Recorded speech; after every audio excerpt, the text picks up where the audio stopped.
Bangsa Babilonia adalah bangsa yang tidak mempercayai Allah. Mereka justru menyembah bintang-bintang. Salah satu dari bintang tersebut adalah Marduk, yang merupakan bintang terbesar dalam pandangan mereka. Para imam membangun kuil suci bagi Marduk. Selain Marduk, mereka juga menyembah Namrudz, raja mereka. Siapakah Tuhan kalian? Engkau, wahai Namrudz yang agung. Siapakah Tuhan kalian? Engkau, wahai Namrudz yang agung. Siapakah Tuhan kalian? Engkau, wahai Namrudz yang agung. Bagus. Kalian orang-orang yang cerdas. Akulah Tuhan sekalian alam. Demikianlah keangkuhan seorang Namrudz. Ia merasa besar dengan kekuasaannya, dan ia benar-benar mengangkat dirinya sendiri menjadi Tuhan yang perintahnya harus ditaati. Sampai pada suatu ketika dalam sebuah pertemuan agung dengan para peramal, salah seorang di antara mereka menyampaikan, Yang mulia, sebagaimana yang kami lihat dari posisi bintang-bintang, di negeri ini, tahun ini, akan lahir seorang bayi yang akan mengajak rakyat kepada agama baru yang akan meruntuhkan kerajaanmu. Berhati-hatilah, Yang mulia. Apa yang dikatakannya benar. Sebaiknya Yang Mulia segera mengambil tindakan. Baiklah, aku percaya. Mulai saat ini, semua bayi laki-laki di Babilonia harus dibunuh. Semuanya. tanpa pikir panjang, Namrudz mengambil keputusan yang sangat mengerikan. Serta-merta, ia mengerahkan seluruh tentaranya untuk membunuh semua bayi laki-laki di Babilonia. Sementara itu, di sudut kota Babilonia, tinggallah seorang pembuat patung terkemuka bernama Azar. Ia sangat terpukul mendengar perintah Raja Namrudz, Tuhannya selama ini. Dikarenakan istrinya tengah hamil tua dan tinggal menunggu waktu untuk melahirkan anak pertamanya. Wahai istriku, sungguh aku takut tentara Namrudz akan menemukan engkau dan membunuh anak kita yang akan terlahir nanti. Demi Marduk Tuhan kita, aku akan membawamu keluar dari sini. Kita harus bersembunyi hingga keadaan aman. Oh, baiklah. Kalau begitu, aku akan bersiap-siap. Wahai Namrudz yang agung, semua bayi laki-laki di negeri ini telah kami bunuh tanpa kecuali. Bagus. Namrudz demikian puas mendengar laporan tentaranya. Dia merasa aman sekarang. Tahun demi tahun pun berlalu. Anak Azar yang telah disembunyikan itu telah tumbuh menjadi anak yang kuat dan cerdas. Ia bernama Ibrahim. Suatu ketika, Ibrahim bertanya kepada ibunya, Ibu, tahukah engkau siapa Tuhanku? Ya ampun, kenapa dia bisa bertanya seperti itu? Akulah Tuhanmu, nak. Lalu Tuhan ibu siapa? Tuhan ibu, sudah pasti ayahmu. Kalau begitu, Tuhan ayahku siapa? Ibrahim, kenapa kau bertanya seperti itu?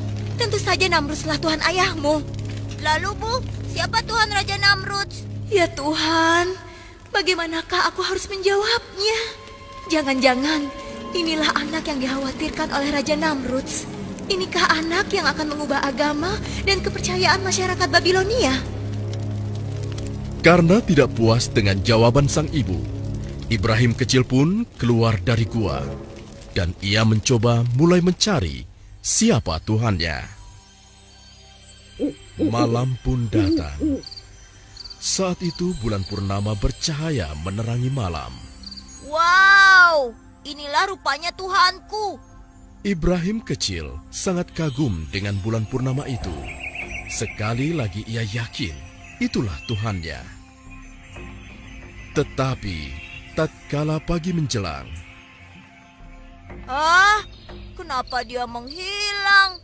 Kemana sinarnya tadi? Dia pasti bukan Tuhan. Wow, ini pasti Tuhanku. Indah sekali. Besar dan sangat terang. kuat sekali. Tetapi malam pun datang.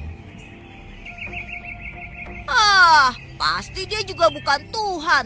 Tuhan tidak mungkin pergi. Demikianlah, Ibrahim kecil merenung dari hari ke hari. Ia mencari siapa Tuhannya. Ia telah mengamati semua yang ada di alam ini, sampai akhirnya ia menyimpulkan bahwa Tuhannya adalah Tuhan yang menciptakan alam semesta. Dialah Allah yang Esa. Beberapa tahun kemudian, di usianya yang dewasa, Ibrahim pun diangkat menjadi utusan Allah. Beliau pun kembali kepada kaumnya di negeri Babilonia. Beliau pun memenuhi tugasnya menyeru manusia kembali kepada Allah.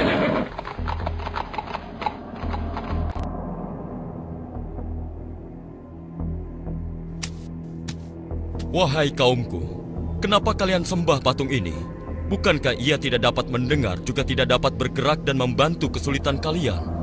Tolong kalian Usir berpikir. saja. Biarkan saja dia. Semoga Allah memberi petunjuk. Wahai kaumku, keluarlah dari semua kebodohan ini. Tidak ada gunanya kalian menyembah semua patung yang ada. Ia tidak bisa menolong kalian. Wahai Ibrahim, ini warisan nenek moyang kita yang selama ini kita anggap suci. Kau hendak menghina nenek moyang kita. Aku tidak menghina. Aku hanya mengajak kepada kebenaran yang sesungguhnya. Kebenaran seperti apa yang kau maksudkan, Ibrahim? Sembahlah oleh kalian Allah yang Esa yang menciptakan kita, batu-batu itu, dan alam semesta ini. Celaka engkau Ibrahim. Engkau ingin mengganti Tuhan kita selama ini dengan Tuhanmu yang baru. Lalu akan engkau apakan Tuhan-Tuhan ini? Mereka hanya batu belaka. Kalian harus menghancurkannya. Benar-benar gila kau Ibrahim. Engkau ingin menghancurkannya. Terkutuk engkau. Marduk akan menghukummu. Aku tidak takut. Aku berlindung kepada Allah, karena dialah yang harus kita takuti. Aku ingin mengetuk hati kalian. Bukalah hati kalian. Hai Ibrahim, kau tidak lebih suci daripada kami. Hentikan ocehanmu. Aku tidak akan berhenti menyeru kalian kepada kebenaran. Dengarkan dan renungi kata-kataku. Tinggalkanlah patung-patung tidak berguna itu. Omong kosong. Jika engkau terus menghina Tuhan kami akan menghajarmu, wahai Ibrahim. Semoga Allah mengampuni dan memberi petunjuk kepada kalian. Demikianlah, Nabi Ibrahim terus berdakwah tak kenal lelah, menyeru kaumnya agar meninggalkan patung-patung itu dan menyembah hanya kepada Allah saja. Namun, sebagian besar dari kaumnya mengingkari hingga suatu ketika. Nah, inilah saat yang tepat. Kuil ini sedang tidak dijaga. Seluruh penduduk tengah sibuk berpesta. Akan aku hancurkan patung-patung ini agar kaumku sadar bahwa patung-patung ini tidak memiliki daya sedikitpun. Semoga kesesatan ini sirna dari negeri Babylon.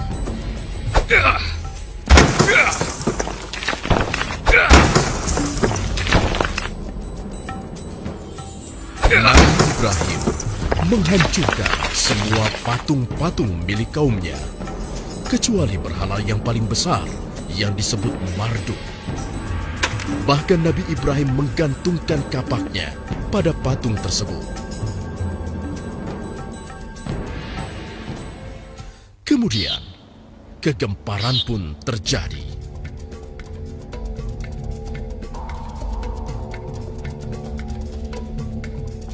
Apa yang telah terjadi di sini? Kenapa Tuhan-Tuhan kita hancur begini? Siapa yang melakukannya? Hanya Marduk yang tidak disentuh. Lihat, hanya Marduk yang utuh. Wahai Itsar yang agung, siapakah yang menghina engkau seperti ini? Mimpikah yang kita lihat ini? Celakalah kita semua. Siapa yang melakukan ini? Jangan-jangan Ibrahim. Karena hanya dia yang berniat melakukan hal ini. Kita seret dia ke sini. Betul. Seret saja dia. Ayo seret. Seluruh penduduk negeri Babilonia gempar. Mereka marah, tidak menerima kenyataan yang ada. Dan mereka sepakat kemarahan itu harus ditumpahkan. Hei Ibrahim, pasti engkau yang telah melakukan ini semua. Mengaku sajalah. Mengapa kau tuduh aku? Mengapa tidak yang lain? Jangan mengelak kau Ibrahim. Hanya kau yang memiliki niatan seperti itu. Apakah kalian sudah menanyakan pada sosok yang memegang kapak? Kau sudah gila. Mana bisa dia berbicara? Apalagi bergerak menghancurkan patung yang lain. Nah, apabila mereka tidak dapat bergerak, apalagi menolong dirinya sendiri, mengapa kalian masih menyembahnya? Jangan ceramahi kami, Ibrahim. Aku hanya ingin menyadarkan kalian, menyelamatkan kalian dari dosa dan kesesatan ini. Tidakkah kalian menyadarinya? Para pendeta dan penduduk tidak dapat membantah ucapan Nabi Ibrahim. Namun, kesesatan sudah merasuki mereka. Bukannya tersadar, mereka malah menjebloskan Nabi Ibrahim ke dalam penjara. Wahai Ibrahim, aku harap kau menyukai tempat ini. Kau seharusnya belajar untuk tidak bermain-main dengan Tuhan kami. Sekarang berjalan dan bergeraklah. Raja Namrud akan memberikan hadiah kepadamu. Kaukah yang telah membawa agama baru dan Tuhan baru? Kaukah yang telah menghina rakyat Babilonia dan juga para tuhannya? Apakah kau juga yang telah meragukan kekuasaan dan ketuhananku? Jawab! Aku hanyalah seorang utusan Allah, dan aku hanya menyeru kepada kebenaran yang diperintah oleh Tuhanku. Siapa Tuhanmu? Sehebat apa dia? Katakan! Tuhanku, dialah yang menghidupkan dan mematikan. Hanya itu?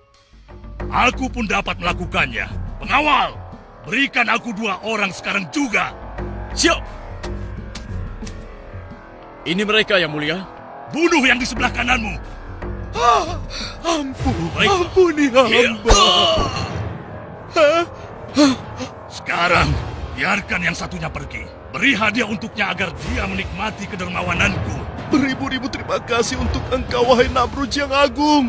Engkaulah Tuhan kami. Saksikan itu, Ibrahim.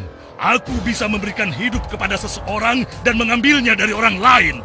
Kini coba kau terbitkan matahari di sebelah barat, sebagaimana Tuhanku telah menerbitkannya di sebelah timur setiap pagi.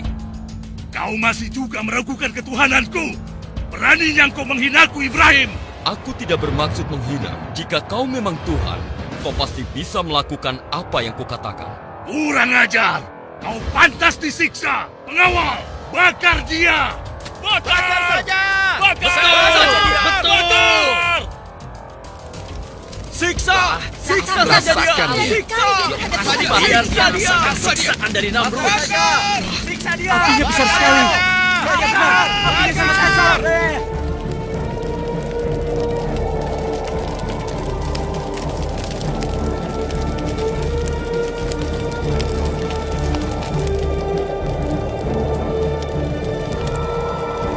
Ya Allah, aku berserah diri kepadamu.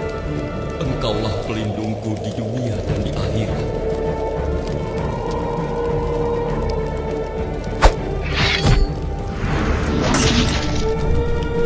Hasbunallah wa ni'mal wakil. Ni'mal maula wa ni'mal nasir. Wahai api, menjadi dinginlah dan menjadi keselamatanlah bagi Ibrahim.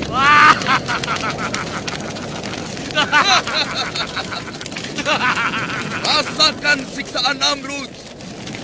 Ia yang menghukum penghina dan penentang Tuhan-Tuhan kita.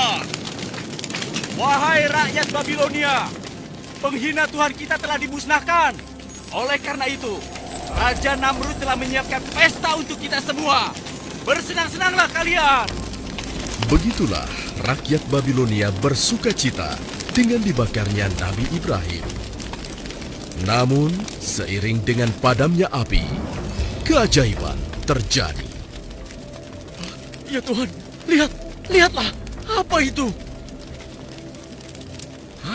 Bukankah Ya itu Ibrahim? ampun. Iya, terbakar. tidak terbakar ya. Seluruh rakyat Babilonia terkejut. Ini kejadian yang sangat ajaib. Meskipun demikian, masih saja sebagian besar dari mereka mengingkari kebenaran yang dibawa oleh Nabi Ibrahim. Mereka bersama Raja Namrudz berlaku semakin kejam terhadap Nabi Ibrahim dan pengikutnya. Oleh karena itulah, Allah memerintahkan Nabi Ibrahim dan pengikutnya untuk hijrah keluar dari Babilonia. Setelah kepergian Nabi Ibrahim dan pengikutnya meninggalkan negeri Babilonia, turunlah azab Allah atas Namrudz dan penduduknya yang ingkar di Babilonia.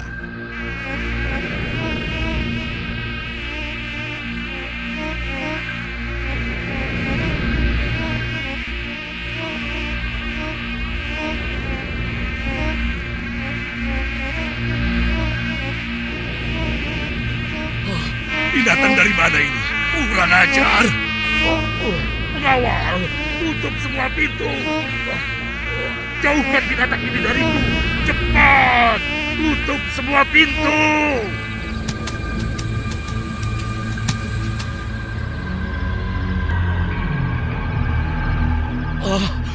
Mengapa bisa begini? Apakah ini karena Ibrahim dan Tuhannya? Hei, pengawal, pengawal. Aku sudah menyuruh kalian untuk menutup semua pintu dan jendela.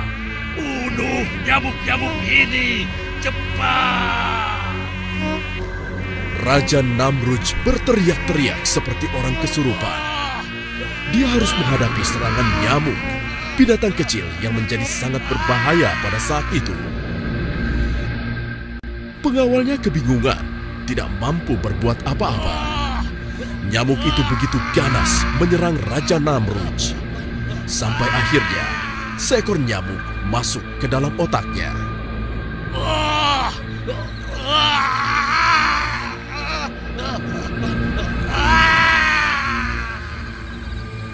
Demikianlah, Raja Namrudz yang congkak dan sombong mati dengan cara yang mengenaskan.